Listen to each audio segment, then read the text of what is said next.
Okay, hello, welcome back to another game of chess. Today I'm playing the Scandinavian defense against the move e4. They accept our Scandi here. We're going to play knight to f6, the modern variation. Maybe seeing knight to c3, maybe c4, or maybe just maybe the move d4, allowing us to play a gorgeous Portuguese gambit, threatening the queen. Now, here the immediately obvious move, or at least the most clinical line, and ends up being f3. Nice. Now we'll take just one step back quickly. If they play bishop e2, of course, you know, there are trades that can happen. I think we just take and then play queen d5, and there's pressure on g2. There's interesting ideas there. However, clearly the critical line, I think I said clinical earlier, which probably just isn't the right word at all. The critical line here is if they play f3, because seemingly we've just lost tempo with this bishop, well, we're just going to put it on f5. Completely intentionally playing bishop g4 and then bishop f5, seemingly a waste of tempo. However, we induce this f3 move, and perhaps this softens up the king a little. There are very interesting ideas that can happen if c4, e6 takes, knight c6. There's ef7, king f7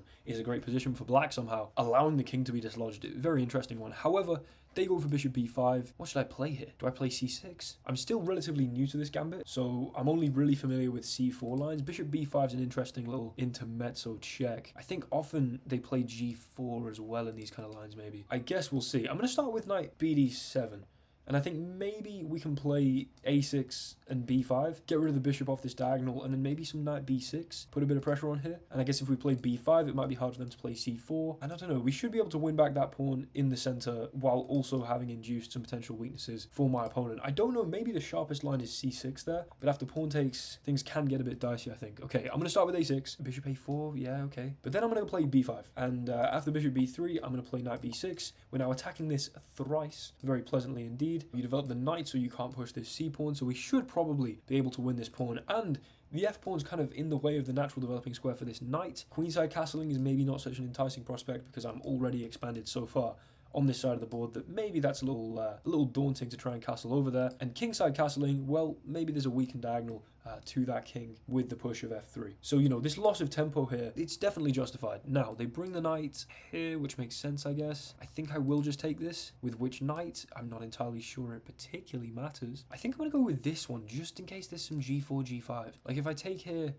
g4, I can just take here first, I guess. Maybe bringing this one over towards the king side makes more sense than, you know, staying over here on the queen side when they're almost certainly going to castle this way. But spending years deliberating over this does not seem that productive. I really don't know. Let's take with this knight. Maybe that's somehow problematic, but I doubt it. We win back the pawn. I'll then take like this.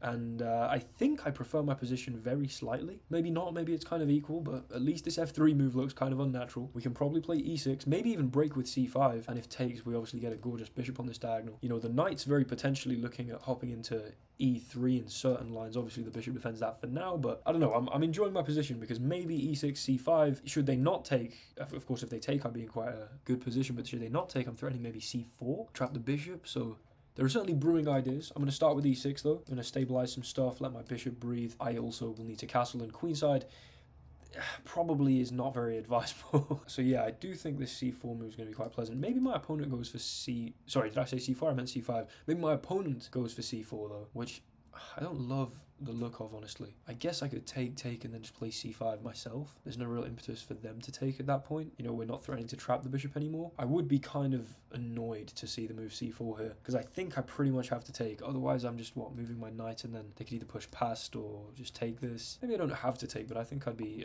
tempted to. They play c3 instead. I am going to go for this c5 move. I think that makes a whole lot of sense here. Of course, they don't really want to take, you'd assume, because then I'd take with check, king h1, maybe even knight e3 there's going to at least win me a bishop pair. What? Why would you let my bishop sit on this diagonal? That makes exceedingly little sense to me. Okay, now I really like my position. Now this bishop is absolutely godlike. The inducing of f3 based on the opening idea of bishop g4 and f5 has now been exploited, and hopefully will continue to be exploited, where I can just control this square right next to the king. I can even drop this bishop back to a7 and just have a permanent kind of presence over here. If here, I guess you could take with the rook, take. I think I prefer that endgame, honestly. I don't love it though, but also you're just threatening to take this right now. Probably. Maybe you're not. Do I want to castle? I'm not quite sure. Kind of don't think I do. I could castle, for sure. I could also go for this knight e3 idea. I could also play some kind of slightly more ridiculous h5. I don't know if that particularly has much of an attack behind it though. I really, truly am not quite sure what to play here. I mean, like g5, is there a consideration there? I just try and get really active on the g file. My king's just going to be weak as hell. tell. Okay, I think I'm going to start by castling. Not quite the most romantic idea,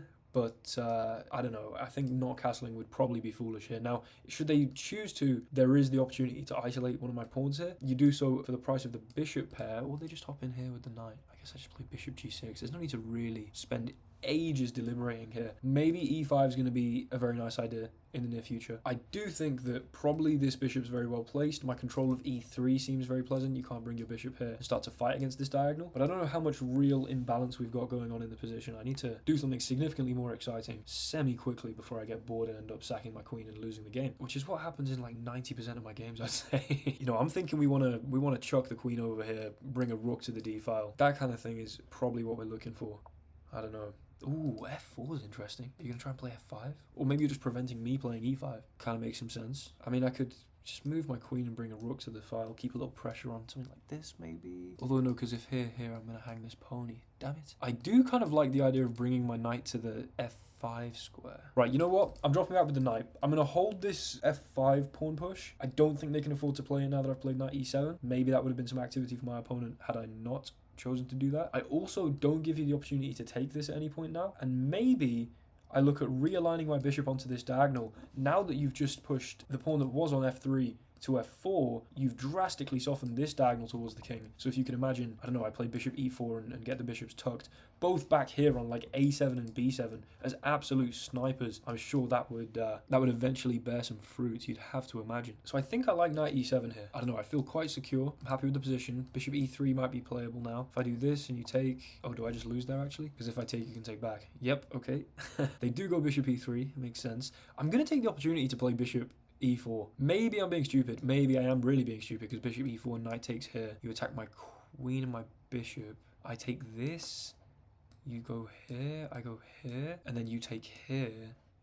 I recapture like this. You play rook here. And I think I lose a bishop in that line. I don't know. Hold on. Bishop here. Knight takes here. Queen takes.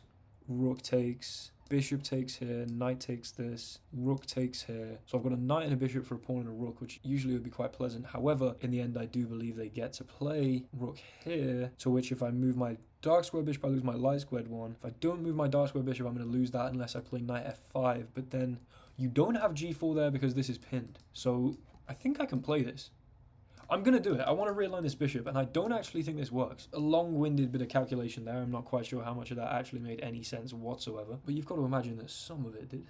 And I do think that lining this bishop up here might make some sense. Maybe I stopped a little early there. Bishop c2 in that line? No, there's no bishop c2 in that line. I think the line I just calculated is actually pretty good. I think I'd end up with a bishop pair and then knight f5 in the end to not let you win back a bishop, and there's no g4 because this would be pinned. I don't know. Hopefully you guys tracked that. Hopefully I wasn't talking complete nonsense. I guess we'll see. But this has now effectively become a blitz game. I mean, in fact it has. It's become a 5-0 blitz game. This game could easily have been a 5-0 blitz game. We're only 17 moves deep, but it's slowly becoming near a 3-0 blitz game, and then eventually a bullet game. So, you know, as the time gets low, it's very important to be the one attacking. No way they go for it. Oh my lord. Okay, we take the queen. You have to recapture.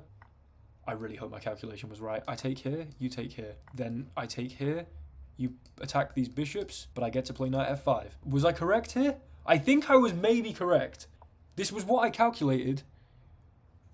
Knight f5, you don't have bishop c2 or g4. A bishop c2 obviously wouldn't make any sense anyway, but I was just making sure there was no way for them to attack the knight. This was all calculated. I think as long as I don't now, I mean, this is very brittle as a structure. You know, if the knight moves, the bishop pulls apart. If the bishop moves, this bishop hangs. I can't move either of these pieces right now, but I think my calculation was that I don't need to move either of these pieces, and I'm going to actually have some time to maybe just bring a bishop back, maybe to c6, prevent infiltration here. I don't know. And I just don't see, like, maybe I get time to play rook e8 or something, but then you come in here and this might be problematic. Oh, wow. That's interesting. So now if I take, my knight's hanging, and if I move it, then my bishop hangs. And if I defend it, then you can play g4 in that position because this is unpinned. So this is absolutely ridiculous. Damn it, maybe I didn't calculate far enough. I don't think I can take here because just this g6 loses to g4. I don't know, like knight e7 just loses to like rook e5 presumably. So takes. Yeah, I think I'd probably just lose there if we're being honest. So if I can't take, do I play bishop c2 and then somehow have time to move this bishop and then hold on, bishop c2, you can't go here, here, here, here, or here, or here. I might be onto something with bishop c2. I think... I mean, do you have to play rook a1 here? Because if you do, then, I mean, I can just move this bishop, and all of a sudden we've kind of untangled ourselves from... not only can I move this bishop, by the way, sorry, I can take on f4, unless I can't because of this. Why are my minor pieces so loose right now? Flipping hell. I mean, materially speaking, obviously, you know, numerically it's equal, but rook and pawn for knight and bishop. I've got a bishop pair. Clearly I'm doing well here. If rook here, and I play takes, and you do this, I mean, maybe g5 is like a move, but... Hold on, because then if here I take here, and if here I get the fork, but no, because you can take the knight straight away there. This is complicated, man. This is really working my my tactical brain. I think if rook a1, I'm pretty sure I'm just going to drop back this way with the bishop. I don't want to do this and allow rook f1 to just end the game. So, okay, maybe what? Bishop b6, bishop a7, bishop c5. I really don't know. It should go back though. Bishop c5, maybe there's some b4 shenanigans that I've got to worry about. My opponent's time is getting low and they now move. Do I go here? I don't know. I kind of don't think so. Although I could, and then I could do this and come back this way, which might be very play. No, I don't go here because of this, right? So let's just get this bishop out of the way, man. Bishop b6. I like that. You can't come in here and harass it. Bishop's out of the way. I've untangled this mess of pieces over here, and their time is getting low. All of a sudden, the bullet game that I predicted, it's come to life. And in fact, it's only my opponent that's down on time here. Is my bishop trapped? No. But it's damn close. This is so annoying. If here there's this, of course. Here and here hang the bishop. This... They can take, and it's just a draw, presumably. I guess I could take here, but opposite color bishops. So let's just play this. That may have been a massive waste of time to spend that much time thinking there. Then I'm going to go... Can I do this? No. What the hell? What kind of suggestion was that? Bishop here. I'm now hallucinating. There's been too much calculation. Right. Same material. Here. Here. Take my knight, dude. I'll take that rook. I think now... Mate threat. Here, maybe? I create some luft. Here? What are you going to do? Play g3? Or not. There we go. What on earth was that? Okay, so here we are in the analysis. 92% accuracy, although there was one blunder, which apparently is playing bishop b6. Damn it! I wonder what the move there was. However, never in trouble that game. Never in trouble. Blundered it back to drawing, and then managed to be winning again. Obviously, the time got low. I don't know. Apparently, my calculation was all accurate, though. So let's have a little look at the game. e4, we went for this this Portuguese gambit, this Scandi, as you can see here. Portuguese gambit, played in the Masters database actually over 1,000 times. Obviously, not to great effect in the Master level, because, you know, Masters tend to be pretty good at this game. But apparently Nigel Short managed to draw Magnus Carlsen, although that was in 2010. How old was Magnus in 2010? What was he, like 20? Hold on, I do believe he was exactly 20. That's insane fanboy behavior right there. Anyway, he was still 2,800 at 20 years old. What the hell am I doing? Jesus, man. Anyway, this is playable at Master level is the point. So, f3's played, we go bishop f5. Then the top move in the Masters database, in fact, is this bishop b5 check idea, which my opponent went for.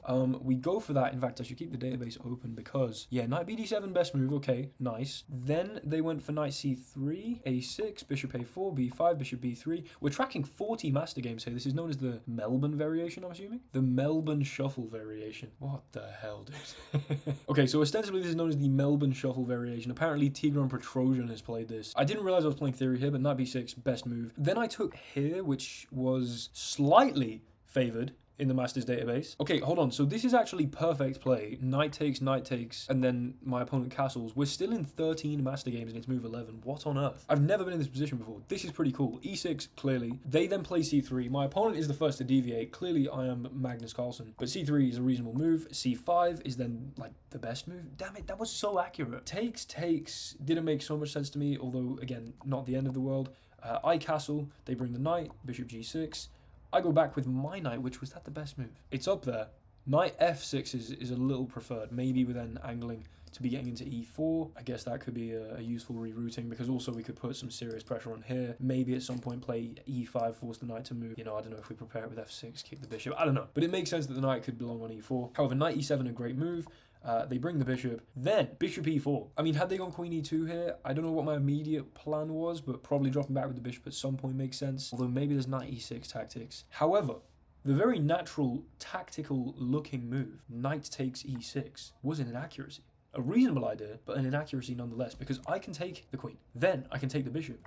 Then, after you take here, and here, this was playable for my opponent, if and only if they'd gone for rook to d7. Actually, is that a biconditional? Were there any other good moves? Not really. That is pretty much a biconditional. It was a reasonable idea had they gone for rook d7 and maybe come in and infiltrated. I guess at this point I could have just played knight f5 anyway. Things are, I don't know, they maybe get some activity on f7, which does make a lot of sense. And maybe even they play like h3 and move the king and then like g4 and kick the knight. And it could put a lot of pressure on for sure. However, as I calculated from all the way back just before playing bishop e4, which I'm very happy with actually, rook here, which is the obvious move that would try to win a couple bishops, you know, that's a very natural place to kind of stop the calculation. If you're playing white and you're calculating this sacrifice, you might think here, and even if they trade the queens and then take the bishop, I can cash in on the rook.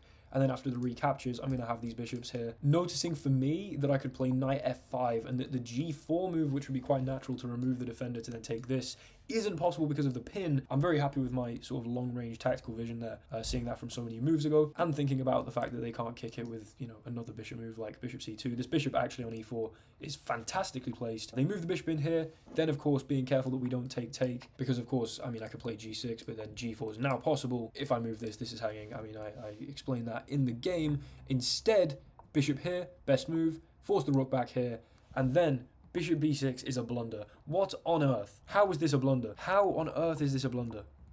Takes, rook here, and then rook here was their mistake. I mean, now this has got to a bullet game. I guess it makes sense that they went rook here. You know, they attacked the bishop, fairly short-term, blunder, not short-term, what am I on about, in letting me take here, but then we threatened the back rank mate, we go here, and they made the mistake of creating some phantom Luft for den König. Den, I think. D-E-N? Accusative case or something? I've forgotten all my German. Forgive me, Germans in the chat. Someone told me that it wasn't der König, das König, den König, für den.